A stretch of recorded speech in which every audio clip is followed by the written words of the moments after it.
Do not waste your moments of life. Jivan, life, is a grace, is a blessing, is a gift. Don't waste it.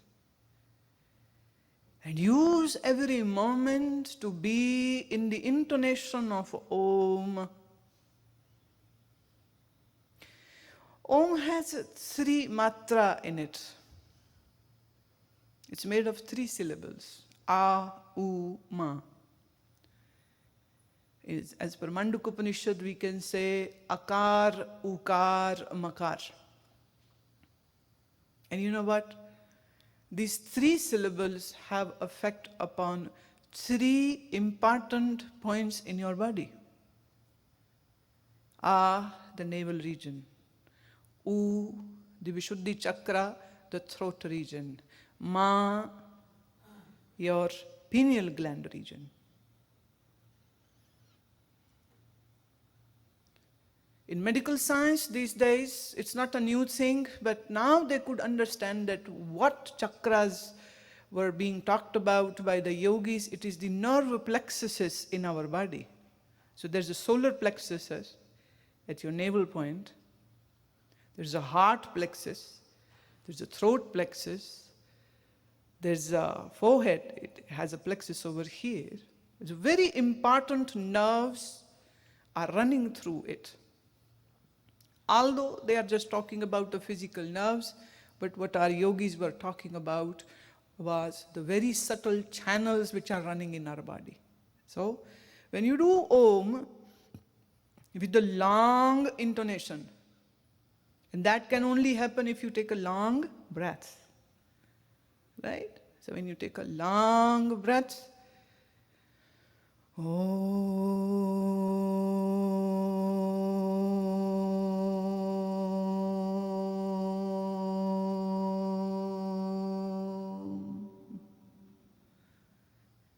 the sound is going to vibrate right from your navel to your heart, to your throat region, to your pineal gland in the brain. So if in early morning you wake up when the sun is rising, and at that time if you sit with your spine erect, your spine is, this afternoon I was explaining it to somebody, your spine is the Kailasha. This is the real Kailasha, the spinal column. This is the mountain, vertebra on the vertebra. This is the column. And it ends in the midbrain. And in the brain is the 7th chakra, the Sahasrara. And when it blooms, that happens in Samadhi, this is your Mansarovar. And Shiva is the consciousness who lives here. For now, you can say, neither you are familiar with your Kailasha, nor you are familiar with the Mansarovar, nor you are familiar with the Shiva within you. The external Mansarovar, that place, is important in the sense because for thousands of years, yogis have been living at that point and doing their austerities and doing their meditations, so that place is filled with heavenly, beautiful, spiritual vibrations.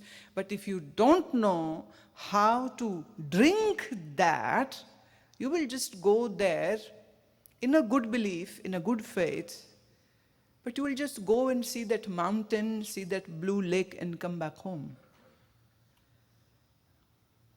It is only of any worth if someone goes there and stays there, lives there for a certain period. But to live there, you have to have very strong lungs because there is a lack of oxygen. So you have to have a very strong yogic body to live over there. When I went to Mansarovar, one of Mahatma came to see me, and he lives there for last almost 15 years. He just lives there. winter or summer or what. He just lives there. He's an Indian yogi who was very nice and very gracious of him. He came to see me. We sat together on the Mansarovar lake and we had a beautiful talk. And he was sharing certain. We did a yagna over there, and he too was participant of that yagna. And all those 100 people who went with me,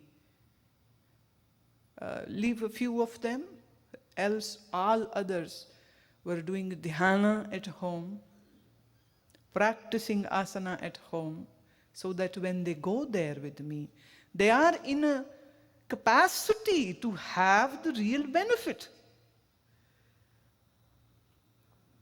But the real Kailasha is within you. The real Mansarovar is within you. And Shiva is the super cosmic consciousness which is in you. But what a shame.